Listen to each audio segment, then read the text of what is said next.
Hello everyone, we are here to give a presentation on the topic, the comparative analysis between the first two voyages of Christopher Columbus undertaken by him during the last decade of the 15th century, which eventually changed the wider narrative of world history. This topic by us has been divided into 4 subtopics for the greater understanding of the viewers. So the first topic, which is objectives and the motivations behind the first two voyages, would be presented by Naraditya. The second subtopic, interactions and relationship between the natives and the Europeans, would be taken up by me, which is Aryan. This third topic, which is the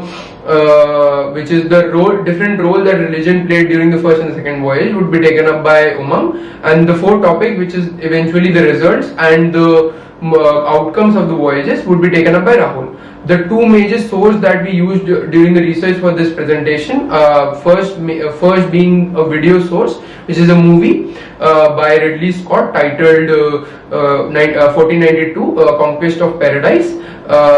And the second source that we used is a book by J.M. Cohen, The Four Voyages of Christopher Columbus. Hi, I am Naraditya and I am here to compare and contrast the objectives and motivations behind the first two voyages of Christopher Columbus. So what was happening in Europe at that time was that the city of Constantinople, which served as a bridge between Europe and Asia, had fallen to the Turks. Now the Turks were acting like a middleman in the trade that was being conducted between Europe and Asia. They were charging more prices for the same good. So the Europeans were eager to find an alternative, cheaper route to India. So one thing that they could have done was going around the Cape of Good Hope, which the Portuguese were already doing. The other one was that by now it was well established that the earth was round. So they were eager to sail west, but not many people were willing to take their journey. So Christopher Columbus was one such man. He believed in prophecy that he was meant to do something great. So he thought his destiny lied in sailing west. So he went around the coasts of Europe to find backing for his endeavor, and in the Spanish court he found these finances in Catholic monarchs of Spain. So the Catholic monarchs were eager to spread the word of Christianity. They were staunch Christians and they wanted to convert more people. So they said that if they could reach China by sailing west, they could get more Christians, they could get more people to become Christians. And Christopher Columbus was seeking glory. He wanted his name to be written in history. So he was very eager, personally ambitious to sail west. So when he tells them about the journey, he understates the distance that he would have to travel, because nobody would have traveled with him. So when he reaches the island, he was about to face mutiny because the distance was quite long. He had lied to his own crew. And when he reaches the island, he finds neither the gold cities that Marco Polo had stated in his accounts, because of which he was so inspired. He only finds indigenous people who had a very simple way of life. So he finds them wearing ornaments of gold which were not of great purity, but he was determined to find the source of this gold. So he this time becomes very friendly with the indigenous people, trying to understand their ways and customs. But in the second voyage, he comes to consolidate the whole of Spanish government over these islands which he had found. And the Spanish government at this point of time had obtained a bull from the Pope that whatever lies in the west will belong to Spain. So they were keeping out the other European powers from the Caribbeans. And Christopher Columbus this time came in confrontation with the indigenous people. He enslaved them and made them work in his mines to find the gold. But he couldn't find much gold also this time. And he believed that the mainland, that is China, lay beyond these islands, and he was just waiting for permission to go beyond them, because this time he had been made the governor of these islands and he was tasked with establishing a permanent settlement of Spanish in this island, so they could further expand in this area. And he was also tasked to convert these people to Christianity. Hello everyone, this is Aryan, and I will be presenting on the topic, on the subtopic, the relationship between natives and the Europeans during the first two voyages of Christopher Columbus. During the initial phase of the first voyage, Christopher Columbus saw these natives with a mixed feeling of fascination and condescence. In the early diary entries, he called these natives mentions these natives as gentle and peaceful creatures. But as the voyage further progressed, he started to mentioning them as untamed and wild. This feeling of condescendence has been seen in the journal entries of Christopher Columbus. The initial relationship that developed between the natives and Christopher Columbus and the Europeans was of a barter relationship, as the natives would bring certain amounts of things from their produced and barter them with European goods, which are mostly beads and glasses. The mindset that Christopher Columbus and the Europeans had during this voyage was more of observance and not of dominance. He wanted to see these people and wanted to understand the landscape. He wanted just to show the Europeans that he has discovered something, a new route to China, what he thought. Mostly he wanted gold. He was looking for gold and he did not find. He also took some of the natives to the mainland Europe, in order to show that what he has discovered to the monarchs. But there was still a colonial lens from which Columbus was seeing these natives. He still wanted to conquer these areas, and an inferiority superiority thing was also going on, in which he saw these as inferior creatures who would be modernized by the Europeans. So this relationship drastically changes during the second voyage. As the second voyage started with a rough start, as Columbus in the first voyage had left some people in the Caribbean to build a fort called Navidad. But as we would see in the second voyage, the fort was destroyed and the people were murdered, which we would eventually learn were murdered by the natives, because the Europeans left behind were raping and abducting the native women. So this relationship further worsened as Christopher Columbus would enslave these people and use their free labor in building towns and churches, and started to dominate and subjugate these people. The crew of Christopher Columbus was also involved in the pillaging and raping of native women. So the mindset of observation drastically changed into a mindset of domination. Now he wanted to create a more colonized version of the native lands. Thank you. So this is Umang, and I will be delving into the role of religion in the Christopher Columbus's voyage to the America.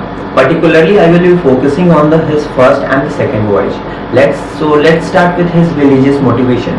On his first voyage in 1492, Columbus was driven by a mix of religious fervor and trust for the wealth and fame. He sought to discover a westward route to Asia to spread Christianity and to fund the new crusade for the Holy Land. On his second voyage in 1493, we see a deepening of his religious mission, as Columbus brought numerous missionaries and priests from Spain for intending to convert the people, converting the indigenous people to Catholicism and expanding the influence of church in the New World. As Columbus encountered the indigenous people on his first voyage, he saw them as a potential converts and initiated efforts to establish friendly relation and introduce Christianity. On his second voyage, however, the conversion effort was intensified. Columbus and his crew forcefully baptized natives, and that leads to the conflict and the cultural disruption of the natives. The impact of indigenous culture was profound. With the introduction of Christianity, there was a cultural exchange, with some natives adopting Christian practices alongside with their tradition. But this also led to the suppression and coercion, causing the lasting cultural and religious conflict. Columbus' voyage marked the beginning of European exploration, conquest, and religious expansion during that era. In conclusion, the role of religion in the Columbus voyage served as a poignant reminder of complexities, consequences of the historical exploration and cultural interaction. Thank you. I discovered many islands inhabited by numerous people. I took possession of all of them for our most fortunate king by making public proclamation and unfurling his standard.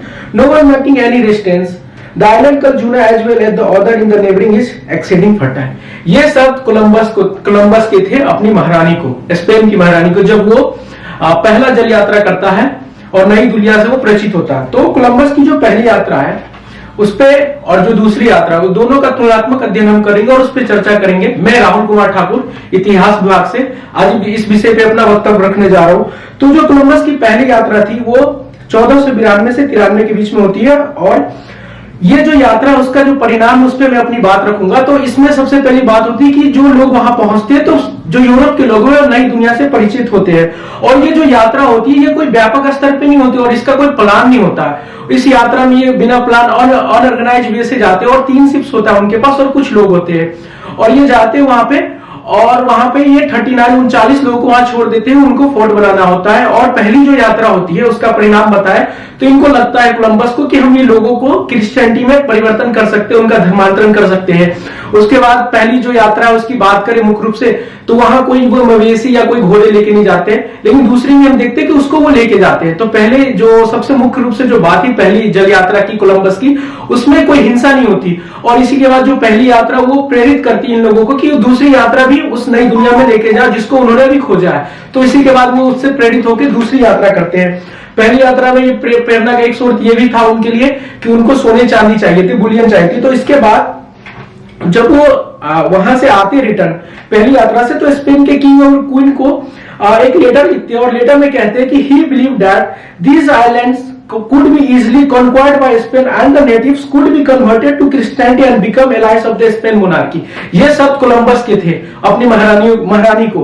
और इसी के बाद देखते हैं कि Columbus की दूसरी जल यात्रा अक्टूबर 13, 14 से 93 को प्रारंभ होती है और नवंबर 3 को वो वहां पहुंचते हैं। ये यात्रा काफी व्यापक स्तर पे योजना बना के की गई थी क्योंकि उनको वहां पे अपने फोर्ट, अपने किले बनाने थे, उनको वहां पे गिरजाघर बनाना था और जो नेटिव पीपुल है, जो स्थानीय लोग, उनको कन्वर्ट करना था। तो इस बार देखते हैं कि 1000 लोगों के साथ जाते हैं और उसमें 17 जहाज होता है और ये पूरा तैयारी के साथ जाते हैं। उनको उसके बाद ये तैयारी करते हैं और देखते हैं कि ये जानवर के रूप में पिग्स, हॉर्सेस और केटल को लेके जाते हैं। और हॉर्स की सबसे बड़ी जो इम्पैक्ट था नई दुनिया में ये होता है कि वहां जो बाइसन नाम का जो जानवर था उसका वो जो लुप्त होता है। तो देखते हैं कि हॉर्स भी उसमें व्यापक भूमिका निभाता है। वहां के जो पारिस्थितिक तंत्र है उसको हॉर्सेस के द्वारा काफी नुकसान पहुंचता है। ये सबसे मुख्य रूप से परिणाम है। और जो दूसरी जल यात्रा थी उसमें क्या होता है कि हिंसा होती है। हिंसा इस कारण होती है कि पहली यात्रा में जो 39 लोगों को उन्होंने छोड़ा था उनको मार दिया जाता है स्थानीय लोगों के द्वारा।